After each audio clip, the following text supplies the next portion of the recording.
Selamat pagi para wanita yang dikasihi Kristus. Pagi hari ini kita bertemu kembali di dalam rumah Tuhan, di dalam persekutuan wanita. Pagi hari ini kita mengucap syukur untuk tiap-tiap hari yang Tuhan berikan. Mari saya ajak untuk bangkit berdiri. Kita sembah Allah kita yang kudus. Kita tinggikan Allah kita yang maha tinggi. Dan kita mempersiapkan hati kita.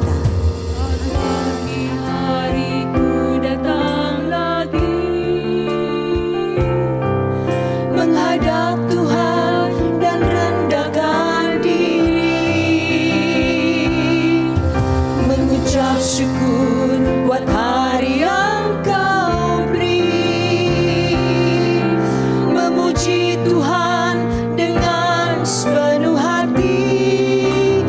Ku sembah Kau, Allah Maha Kudus. Ku tinggikan Allah Maha Tinggi. Ku jiwa rohku dalam pimpinanmu Tuhan. Saat pagi hari ku datang lagi menghadap Tuhan dan rendahkan syukur buat hari yang Kau beri, memuji Tuhan dengan sepenuh hati. Ku sembah Kau, Allah Maha Kudus. Ku tinggikan Allah Maha Tinggi. Ku jiwa rohku dalam pimpinanmu Tuhan. Sembah Kau Allah Maha Kudus. Ku tinggikan Allah Maha Tinggi. Ku serahkan tubuh jiwa rohku dalam pimpinanmu Tuhan, dalam pimpinanmu Tuhan, dalam pimpinanmu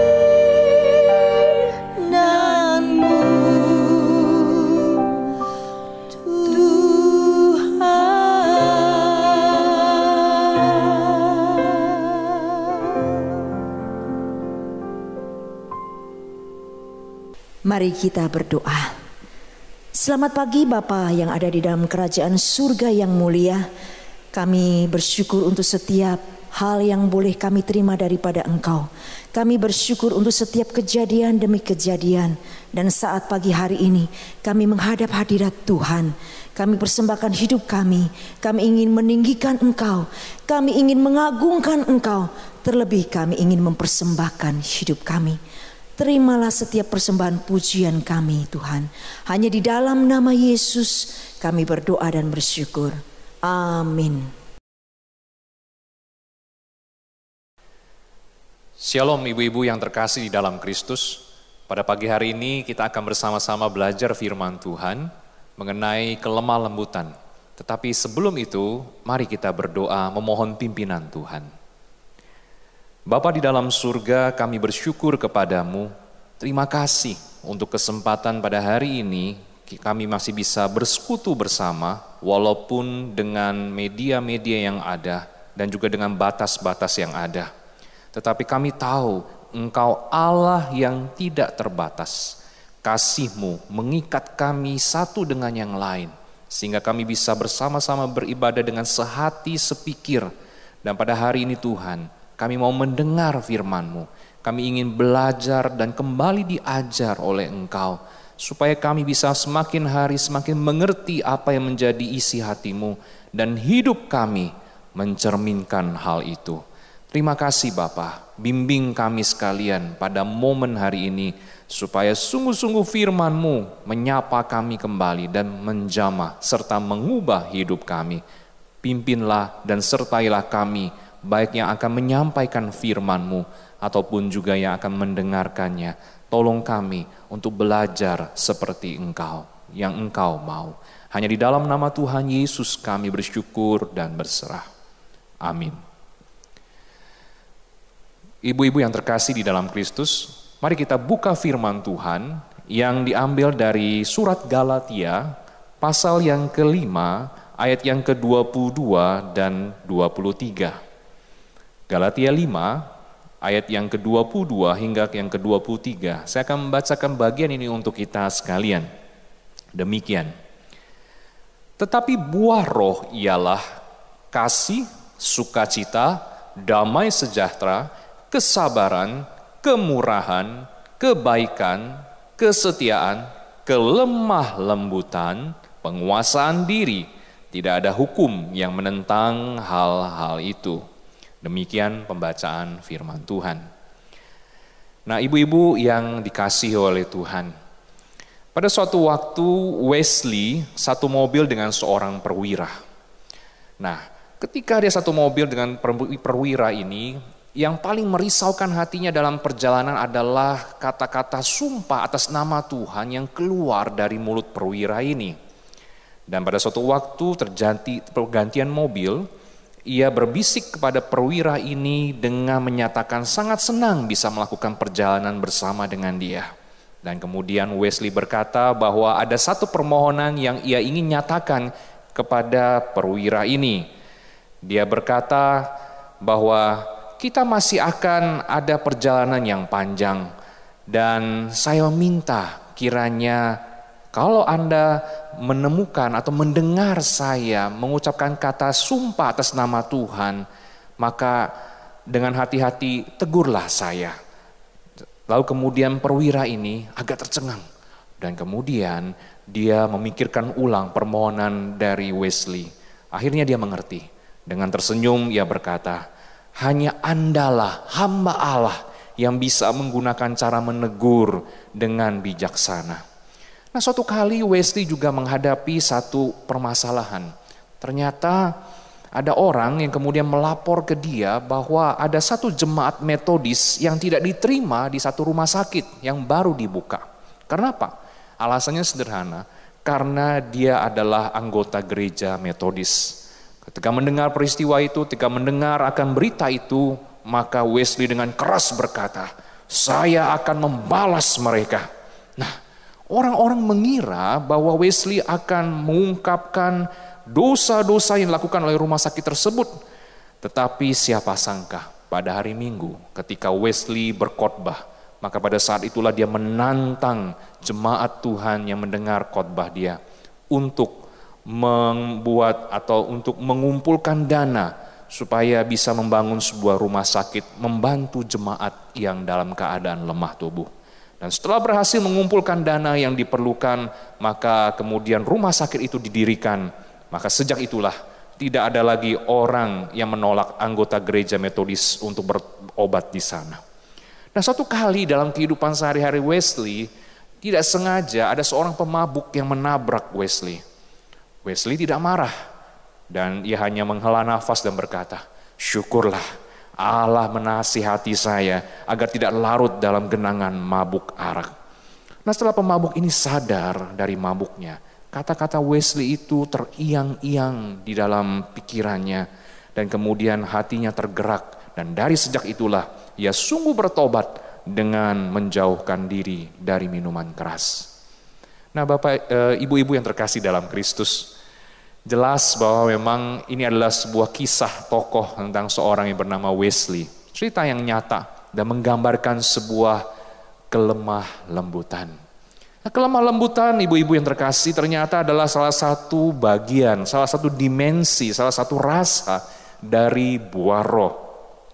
Nah, buah roh itu adalah sesuatu yang dihasilkan sebenarnya bukan oleh kita, tetapi karena Roh Kudus ada tinggal di dalam diri kita, maka kemudian Roh Kuduslah yang memproduksi buahnya itu, dan kita mempunyai tanggung jawab, yaitu tetap taat, itu tetap untuk benar-benar hidup di dalam Dia, hidup selaras dengan Roh Kudus. Dengan hal demikian, maka kita setiap orang Kristen bisa dan baru dapat menghasilkan buah roh yang dituntun, yang dihasilkan oleh Roh Kudus. Jadi buah Roh Kudus inilah yang kemudian memisahkan kita, membedakan kita dari orang-orang yang belum percaya kepada Tuhan. Buah Roh Kudus inilah yang kemudian menyatakan kuasa Allah di dalam diri kita. Dan buah Roh Kudus, buah roh ini adalah menolong kita untuk menjadi semakin hari semakin serupa dengan Kristus. Nah, ibu-ibu yang terkasih di dalam Kristus, kelemah lembutan itu berasal dari satu kata dalam bahasa Yunani, yaitu prautes. Nah, prautes ini sebenarnya satu kata Yunani yang sebenarnya sangat sulit untuk diterjemahkan. Tetapi dia punya banyak makna. Nah, saya akan men-share sedikit tentang beberapa makna dari kata prautes ini yang biasa diterjemahkan dengan kelemah lembutan. Nah, maknanya adalah yang pertama yaitu rendah hati. Nah, rendah hati ini maksudnya adalah punya hati yang mau diajar, punya hati yang mau mendengar akan mungkin masukan, kritikan dari orang lain kepada dia. Lalu yang kedua, yang dinamakan dengan yang kelemah lembutan, prautes ini bisa diterjemahkan atau bisa dipahami sebagai sikap memperhatikan orang lain. Nah, untuk lebih nyatanya saya mengajak ibu-ibu yang terkasih, coba kita lihat Galatia 6 ayat 1. Tidak jauh-jauh dari Galatia 5 ayat 22 dan 23. Galatia 6 ayat 1 di situ dikatakan, saudara-saudara, kalaupun seorang kedapatan melakukan suatu pelanggaran, maka kamu yang rohani harus memimpin orang itu ke jalan yang benar dalam roh lemah lembut, sambil menjaga dirimu sendiri supaya kamu juga jangan kena pencobaan. Nah, ibu-ibu, yang dinamakan roh lemah lembut itu artinya ketika kita melihat ada pelanggaran yang dilakukan oleh saudara kita dalam Tuhan, kita tidak akan langsung memarah-marahi dia dan kemudian menyalahkan dia, tetapi kita punya yang namanya kelemah lembutan. Kita punya hati yang mengasihi orang itu, memperhatikan orang lain itu, dan juga tidak akan membiarkan dia untuk jatuh atau melakukan hal yang tidak benar, yang tidak sesuai dengan firman Tuhan. Jadi kita menuntun dia dengan lemah lembut, dengan hati yang sekali lagi mengasihi dia. Nah, bicara tentang lemah lembut, ternyata juga punya arti tunduk kepada Tuhan dan firman-Nya. Ketika kita mencoba untuk menegur seseorang yang sedang melakukan dosa, maka kita melakukannya dengan satu hati yang tunduk kepada Tuhan dan firman-Nya. Ini berarti lemah lembut bukan berarti lemah, tetapi lemah lembut artinya adalah kekuatan yang dikendalikan oleh Allah. Perhatikan di sini, lemah lembut bukan berarti lemah, kompromi dengan dosa, bukan. Tapi lemah lembut di sini adalah punya satu kekuatan dari Allah, tapi dikendalikan oleh Allah. Nah, jadi ibu-ibu yang terkasih, kalau ini dinamakan dengan lemah lembut, apakah boleh marah? Nah, satu pertanyaan, satu isu yang sebenarnya sering ditanyakan orang-orang banyak. Kalau kita jadi orang lemah lembut, boleh enggak marah? Nah, firman Tuhan bilang boleh marah. Bahkan dalam case lemah lembut, kita boleh marah, boleh. Tetapi ingat, marah dengan lemah lembut, loh gimana caranya? Nah, begini, marah dengan lemah lembut artinya marah dengan cara dan motif yang benar. Maksudnya bagaimana? Begini, marah di sini adalah marah pada saat yang tepat. Nah, lalu kemudian marah bukan pada saat yang tidak tepat. Artinya apa? Marah pada saat yang tepat dan tidak marah pada saat yang tidak tepat. Lalu kemudian ada seorang tokoh yang bisa membantu kita mengerti hal ini, walaupun mungkin agak sedikit membingungkan mungkin. Tapi saya coba share, tokoh itu adalah Aristoteles. Dia seorang filsuf Yunani, dia pernah berkata bahwa prautes itu adalah suatu sikap antara kemarahan yang berlebihan dan ketidakmarahan yang berlebihan. Kata orang yang sedang-sedang saja, begitu. Nah, bagaimana yang sedang-sedang saja? Nah, tidak jauh kita harus belajar dari Tuhan kita Yesus Kristus. Tuhan Yesus Kristus pernah marah? Pernah marah. Kenapa dia marah? Karena dia melihat ketidakbenaran yang terjadi di bait Allah. Di dalam Yohanes pasal 2 ayat 15 di situ. Nah, dikatakan di situ jelas bahwa Tuhan Yesus marah karena ada banyak ketidakbenaran, ada dosa yang terjadi di dalam rumah Allah. Nah, bagaimana cara marah Tuhan Yesus? Apakah marah dengan kasar, dengan membabi buta? Tidak. Tuhan Yesus marah, dia punya caranya yang lemah lembut. Dia hanya membalikkan semua itu dan dia memakai tali untuk apa? Menyatakan ada yang ketidakbenaran di dalam rumah Tuhan. Nah, ibu-ibu yang terkasih dalam Kristus, cara marah ini adalah marah yang lemah lembut seperti Tuhan kita Yesus Kristus. Nah, kalau kita mau ngambil contoh seperti hewan peliharaan, kan banyak dari ibu-ibu mungkin sebagian ada yang suka memelihara binatang peliharaan seperti anjing, kucing ataupun binatang-binatang yang lain.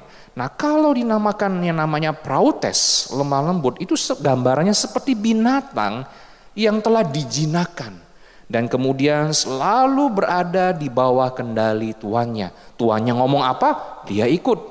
Nah, itu binatang yang telah dijinakan dan berada di bawah kendali tuannya, itu gambaran dari yang namanya lemah lembut. Nah, ibu-ibu, kalau begitu kita bisa memahami lawan dari kelemah lembutan adalah anger. Lawan dari kelemah lembutan adalah kemarahan atau amarah. Jadi orang yang punya amarah yang tidak bisa dikendalikan adalah orang yang tidak bisa lemah lembut. Sebaliknya, kalau kita punya amarah yang bisa dikendalikan, maka kita menjadi orang yang lemah lembut. Nah, dalam kehidupan berumah tangga tentunya tidak heran kalau terjadi yang namanya konflik satu dengan yang lain antara suami dan istri. Nah, mungkin suami bisa kasar ya kepada ibu-ibu tentunya begitu. Tetapi sebenarnya harus saya akui begini, ketika seorang suami kasar kepada seorang istri, sebenarnya ini adalah sebuah kesempatan buat seorang istri untuk belajar bagaimana tetap semakin lembut sekalipun dikasari. Waduh, mungkin ibu-ibu berpikir, ini not fair. Kenapa saya harus tetap lemah lembut walaupun suami saya kasar? Nah, bisa saja seorang suami kasar karena dia punya mungkin burden atau beban yang berat di dalam kehidupan dia. Nah, ketika dia punya burden, dia tidak berani cerita. Kenapa? Takut. Ya takut apa menjadi beban buat istrinya. Nah, tetapi bisa saja juga kenapa tidak mau cerita? Karena apa? Karena mungkin sebagai seorang istri bisa saja ibu-ibu berkata kepada suaminya, "Ah, itu mah soal gampang. Kamu kan laki-laki, jangan cengeng." Waduh, waktu dengar perkataan itu, mungkin para suami akan merasa, ya ngapain gue cerita? Ngapain saya cerita kepada kamu? Nah, jadi ibu-ibu yang terkasih dalam Kristus, seorang suami di dalam rumah bisa saja kasar. Tapi dia kenapa bisa kasar? Mungkin punya banyak sekali lagi masalah. Tetapi di sini sekali lagi saya bukan berarti membela nama suami, bukan. Tetapi saya ingin mengajak para ibu belajar. Ketika seorang suami berkata kasar, keras kepada para ibu, mari tanggapi dengan lemah lembut. Jangan terpancing, tapi selesaikan itu dengan penuh kasih dan mendengarkan apa yang menjadi sebab kenapa dia bersikap demikian. Gambaran ini seperti besi yang tidak mampu menembus batu besar di sungai, tapi air yang sedikit demi sedikit menetes ke batu yang keras. Lama-kelamaan batu itu pasti akan diterobos.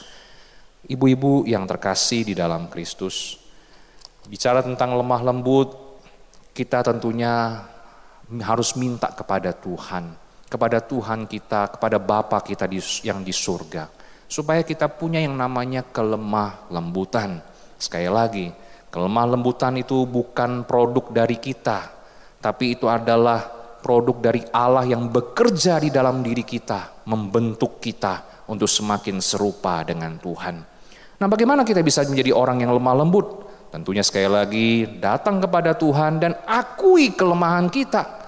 Karena pada dasarnya kita adalah manusia yang lemah, yang gampang terpancing, yang gampang emosi.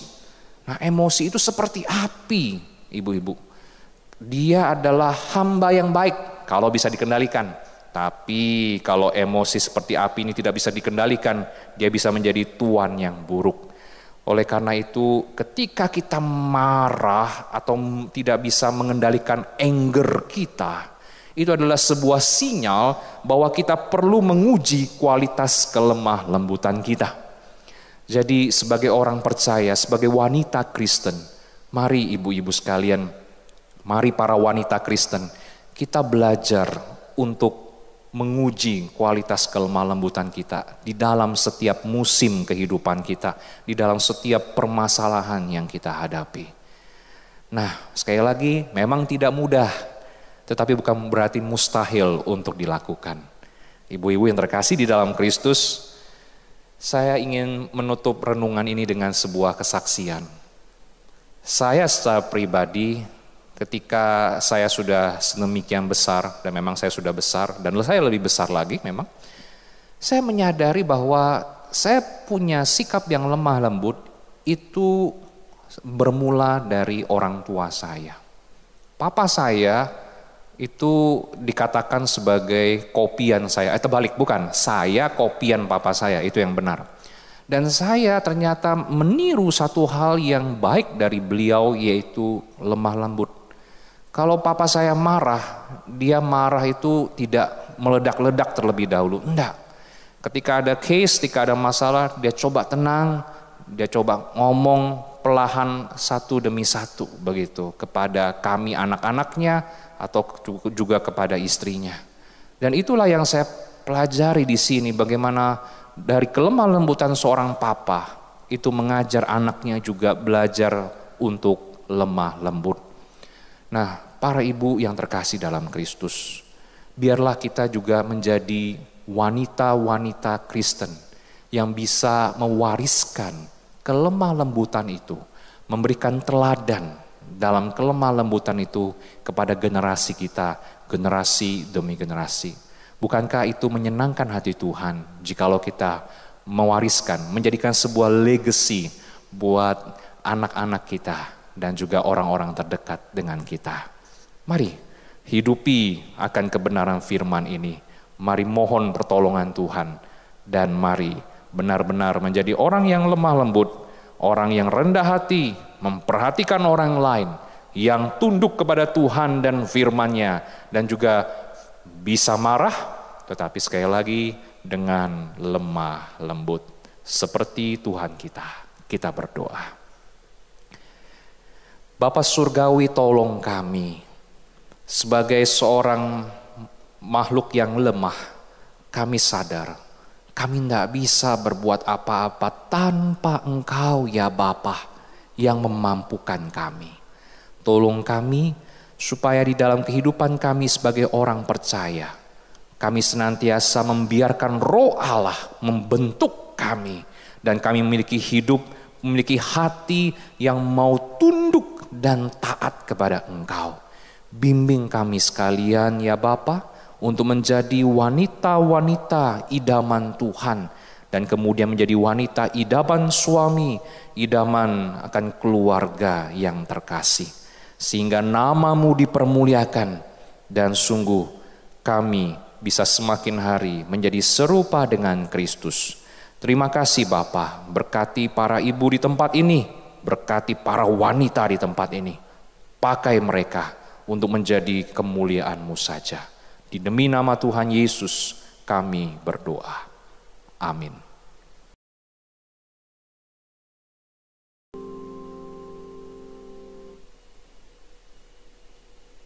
Tiba saatnya kita akan memberikan persembahan yang terbaik buat Tuhan.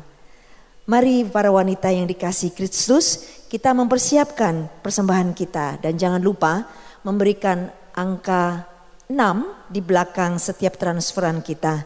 Melalui QR Code juga kita akan memberikan persembahan. Kita angkat satu pujian. Kasih itu pasti lemah lembut. Kasih itu pasti memaafkan. Kasih itu pasti murah hati. Kasih yang dari Kristus. Kasih pasti lemah lembut. Kasih pasti memaafkan. Kasih pasti murah hati. Kasih-Mu Tuhan. Kasih pasti lemah lembut.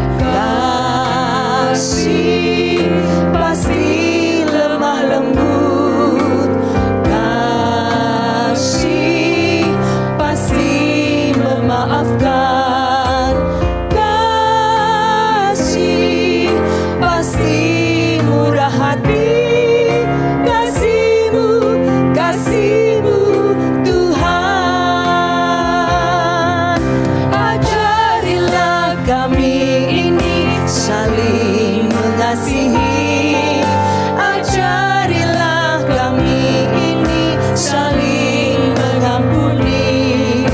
Ajarilah kami ini kasih-Mu ya Tuhan. Kasih-Mu kudus tiada batasnya.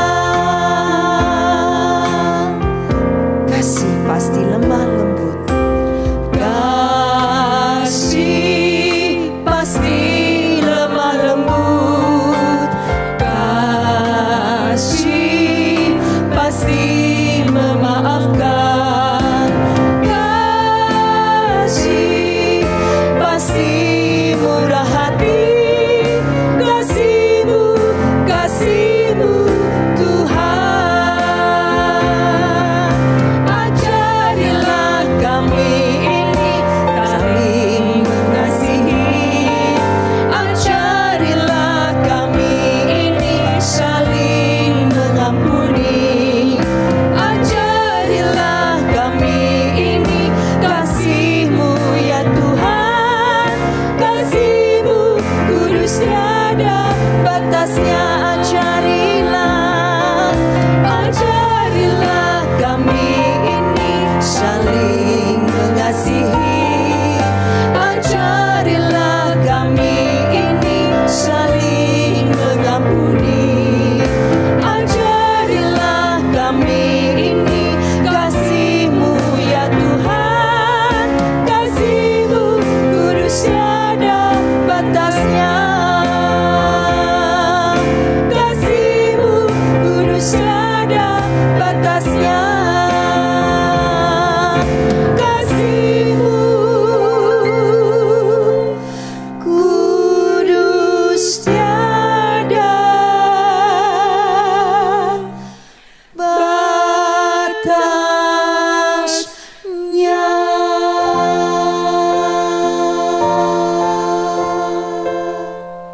Mari kita tundukkan kepala. Kita bawa persembahan kita. Terima kasih Tuhan, Engkau telah mengajarkan satu hal yang indah dari kepribadian Tuhan Yesus sendiri. Bahwa kasih itu lemah lembut. Bahwa kasih itu pasti memaafkan. Dan bahwa kasih itu murah hati. Terima kasih Tuhan, satu pembelajaran yang indah daripada Engkau sendiri. Dan biarlah Engkau menuntun setiap hati kami untuk tetap saling mengasihi, untuk tetap saling mengampuni dan tetap untuk bermurah hati.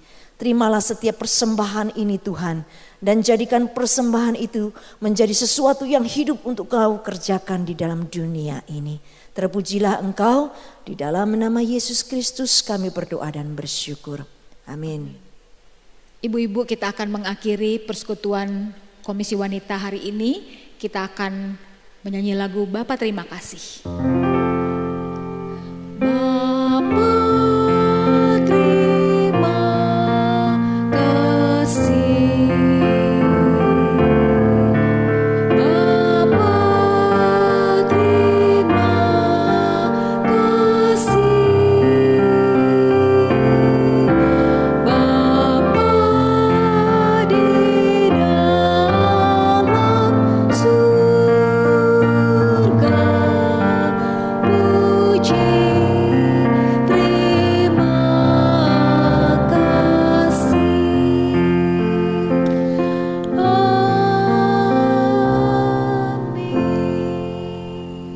mari kita berdoa.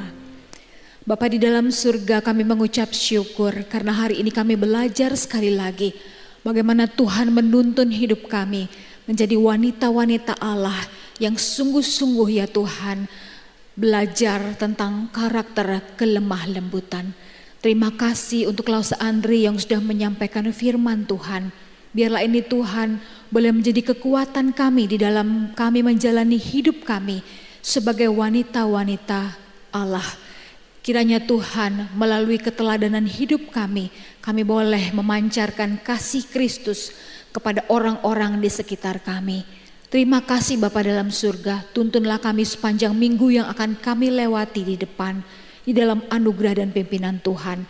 Dalam nama Tuhan Yesus kami berdoa dan bersyukur. Amin. Tuhan Yesus memberkati.